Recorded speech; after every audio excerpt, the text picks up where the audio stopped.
नमस्कार दोस्तों, आज हम घर पर ही केसर और कच्चे दूध से नेचुरल केमिकल फ्री साबुन बनाना सीखेंगे, जो हमारी स्किन को साफ़ बनाएगा, चमकदार बनाएगा और मॉइस्चराइज़र रखेगा और हमारी स्किन के लिए बहुत ही फ़ायदेमंद रहेगा।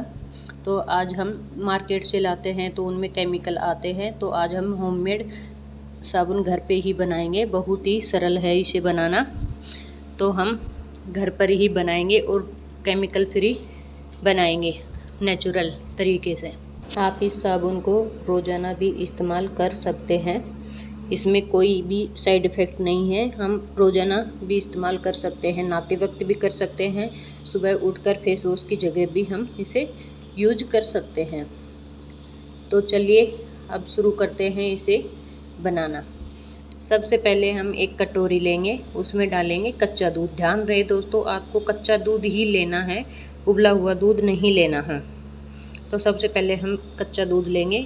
अब इसमें डालेंगे केसर के 15 से 20 धागे, ताकि ये डालकर हम इसे 10 से 15 मिनट के लिए इस दूध में छोड़ देंगे, ताकि केसर दूध में गुण और कलर दोनों चीज़ें छोड़ दे, तो यह हमारे बहुत ही फ़ायदेमंद होता है। तो पहले इसमें कलर छोड़ दे, तो हमें इसे 10 से 15 मिनट के लिए भिगोकर छोड़ना होगा। तो चलो उसे हम भिगो देते हैं, इतने हम तैयारियां करते हैं। तो सबसे पहले हम लेंगे soap base, glycerine soap base. दोस्तों ये आसानी से मिल जाता है सोप बेस, आप ऑनलाइन ले सकते हो, फ्लिपकार्ट, अमेजोन, मीशो, तीनों जगह पर ये आसानी से मिल जाता है।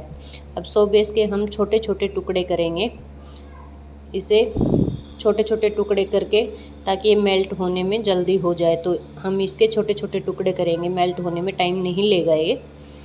अब देखो ये छोटे छोटे टुकड़े कर दिए हमने। अब इसे डालेंगे एक बाउल में, हम इसे एक बाउल में डालेंगे। अब दूसरी तरफ हमने गैस पर पानी गर्म रखा है, ये देखो, इसे हम डाल देंगे। तो इसे दोस्तों ध्यान रखना है कि डबल मेथड में ही हमेशा इसको मेल्ट करना है, सीधे गैस पर नहीं रखना है। तो हम सीधे गैस पर रखेंगे तो ये हमारा सोप बेस ख़राब हो जाएगा, तो हम इसे डबल मेथड से ही मेल्ट करेंगे। दोस्तों ये मेल्ट हो इतने हम इसके फ़ायदे जान लेते हैं। केसर हमारी स्किन को रंगत को निखारने में मदद करता है और प्राकृतिक नेचुरल ग्लो देता है। अब बात करते हैं हम कच्चे दूध की। कच्चा दूध हमारी स्किन को गहराई से साफ़ करता है और डेड स्किन को हटाने में मदद करता है। और हल्दी की बात करते हैं।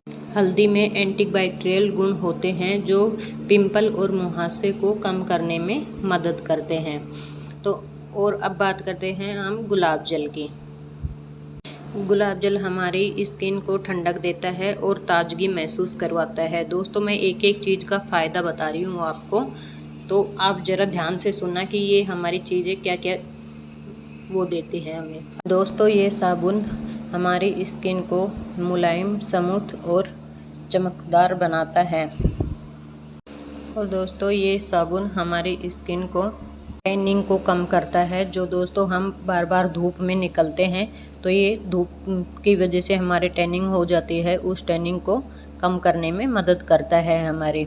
ये ज़्यादातर जो बाहर ज़्यादा निकलते हैं धूप में, उन लोगों के लिए एकदम बेस्ट है। अब कुछ सावधानियों की बात कर लेते हैं हम, ताकि हमें इसमें क्या क्या सावधानी बरतनी है, तो सावधानियों की भी बात करते हैं। दोस्तों ध्यान रखें, किसी किसी की स्किन बहुत ही सेंसिटिव होती है, तो पहले इसको चेक करके और फिर ही चेहरे पर लगाएं, ताकि सबकी स्किन एक तरह की ही नहीं होती, अलग अलग तरह की स्किन होती है, तो सब वो करें। अब इसके बाद हम बात करेंगे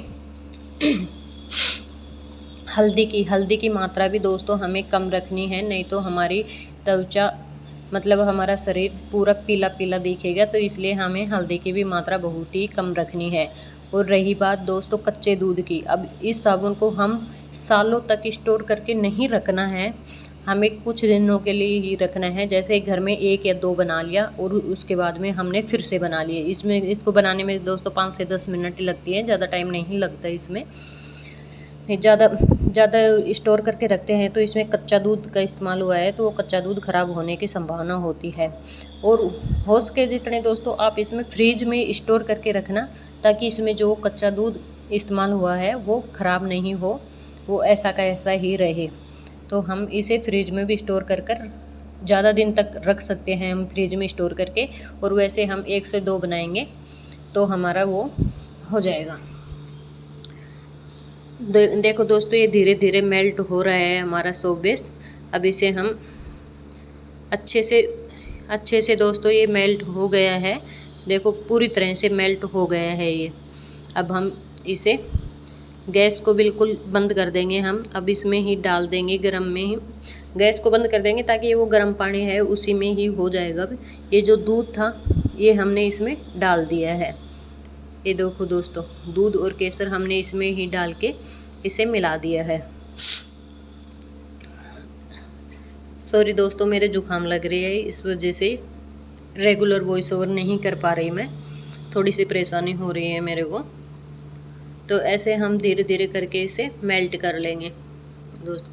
अब ये थोड़ा सा केसर मैंने अलग से पानी में भी भिगोया था, तो इसे भी हम डाल देंगे। अलग से पानी में भी भिगाया था, ये मैंने वैसे नेचुरल कलर के लिए ही भिगोया था, वैसे कोई वो नहीं है, आप दूध में ही करना। ये देखो दोस्तों, अब इसे हम बाहर निकाल लेंगे। अच्छे से ये मेल्ट हो गया गर्म पानी में हमारे। अब इसे हम पकड़ के बाहर निकाल लेंगे। थोड़ी सावधानी से निकालना दोस्तों, कभी हाथ जल जाए, किसी कपड़े या किसी से भी पकड़ के ही आपको निकालना है। अब देखो ये अच्छे से मेल्ट हो गया है, इसमें मिल गया है। अब हम इसमें डालेंगे गुलाब जल। गुलाब जल दोस्तों मैंने बताया था अभी, गुलाब जल के भी फ़ायदे आपको वीडियो में, तो आप देखोगे जब आपको पता लग जाएगा। बहुत सारे फ़ायदे होते हैं गुलाब जल के भी। गुलाब जल भी हमारी स्किन के लिए बहुत ही अच्छा होता है, तो आप कर सकते हो। अब इसमें हम डालेंगे विटामिन ई का कैप्सूल। विटामिन ई भी हमारी स्किन के लिए बहुत ही फ़ायदेमंद होता है। जो हमारे चेहरे पर झाइयाँ वगैरह होती है उसके लिए बहुत ही फ़ायदेमंद होता है विटामिन ई का कैप्सूल। ज़्यादा कर जिसे कि बहुत ही पुरानी से पुरानी झाइयाँ होती है उसके लिए तो बहुत ही फ़ायदेमंद होता है। तो हम इसमें अब डालेंगे ज़रा सी हल्दी। हल्दी मैंने ये किचन वाली ही ली है, आप ज़रा सी डालना है, बस 1 से 2 चुटकी ही, आपको ज़्यादा नहीं डालना है, ना तो पीलापन ज़्यादा आ जाएगा, अपनी स्किन भी पीली पीली हो जाएगी। तो इसलिए हमें 1 से 2 चुटकी ही लेनी है। ये देखो दोस्तों, अब हम इसे इस मोल्ड में डाल देंगे। अगर आपके पास में ये मोल्ड ना हो तो आप इसे कप या कटोरी या गिलास में भी आप इसे डाल सकते हैं। मेरे पास ये 100 मोल्ड था, तो मैं इस मोल्ड में डालूँगी इसे। ये देखो दोस्तों, ऐसे आपको ज़रूरी नहीं है आप इसमें ही जमा सको, आप किसी में भी जमा सकते हो। ये डिस्पोजल के गिलास आते हैं उनमें भी जमा सकते हो आप, कोई वैसे कटोरी में भी जमा सकते हो, किसी में भी जमा सकते हो आप, कोई दिक्कत वाली बात नहीं है। ज़रूरी नहीं है कि आपके पास ये होना ही चाहिए। अब हमें इसके ऊपर ये स्प्रे कर देंगे, ताकि ये झाग से बन रहे हैं, ये झाग नहीं रही है। ये भी आपके पास हो तो करना, नहीं तो कोई ज़रूरी नहीं है इसमें कि भाई आप करो ही, इससे कोई फ़र्क पड़ने वाली बात नहीं है। बस सिर्फ इतना है कि भाई ये फिनिशिंग आ जाती है। तो दोस्तों ये देखो, मैंने ऊपरली साइड नीम के साबुन बनाए थे, उसमें ही वे ऊपरली साइड दिख रहे हैं, तो मैं इनकी वीडियो अलग से बताऊंगी आपको नीम के साबुन की। तो ये देखो दोस्तों, हम 2 से 3 घंटे रखने के बाद में हमारा कितना अच्छा साबुन बना है केसर का। दोस्तों आप एक बार घर पे ज़रूर भी ट्राई करके देखना, अगर आपके अच्छे से बन जाएंगे। अगर कोई दिक्कत आए, कोई परेशानी आए तो आप मुझे कमेंट में करना, मैं आपको अच्छे से बता दूँगी। तो यह वीडियो दोस्तों आपको पसंद आई हो तो लाइक करना, शेयर करना, कमेंट करना और एक बार सब्सक्राइब ज़रूर करना दोस्तों। मैं आपको ऐसी नई नई वीडियो बनाना सिखाऊंगी। और अगर आपको ये साबुन चाहिए तो भी आप कोई कमेंट कर देना, मैं आपके पास भेज दूँगी ये साबुन। तो आप ऐसे ही अगर आपको किसी को भी चाहिए तो कमेंट करना एक बार, मैं आपके पास में ये साबुन भेज दूँगी। धन्यवाद दोस्तों, ये मेरी वीडियो